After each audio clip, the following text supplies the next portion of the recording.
নতুন আঙ্গিকে হতে যাচ্ছে বাংলাদেশ ক্রিকেট লিগ। এবার লঙ্গার ভার্সনের এই লিগ গোলাপি বলে করার পরিকল্পনা বিসিবির। তবে এখনো চূড়ান্ত হয়নি সিদ্ধান্ত। সপ্তাহ খানেকের মধ্যেই তা নিশ্চিত করবে বিসিবি।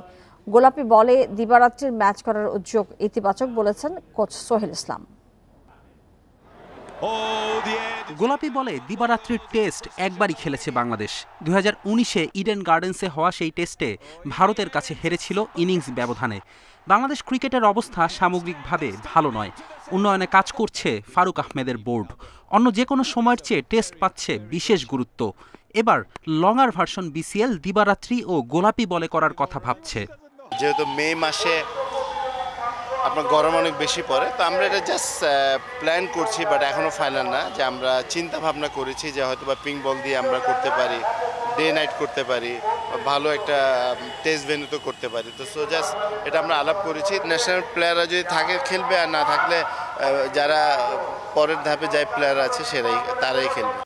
গোলাপি বলের রয়েছে বিশেষ বৈশিষ্ট্য। এই বলের সঙ্গে ক্রিকেটারদের পরিচিত করার লক্ষ্যে বিসিবির এমন উদ্যোগ ইতিবাচক বলছেন কোচ সোহেল ইসলাম। সবচেয়ে বেশি চ্যালেঞ্জ থাকে আমার কাছে মনে হয় যে পিঙ্ক বলে। তো হঠাৎ করে পিঙ্ক বলে খেলতে গেলে তো ওই চ্যালেঞ্জগুলো যেন নিতে পারি, অ্যাটলিস্ট কিছুটা যেন আমরা ওই বলের ক্যারেক্টার যেন ব্যাটসম্যান বুঝতে পারে, বা বলাররাও যেন আসলে বল কী পরিমাণ সুইং করছে বা স্পিন করতে গেলে আসলে কি করতে হবে, এইগুলা আসলে আমি যদি কিছু ম্যাচ খেলি তাহলে তো ভালো হবে, নিশ্চয়ই এখান থেকে কিছু শিখতে পারবো।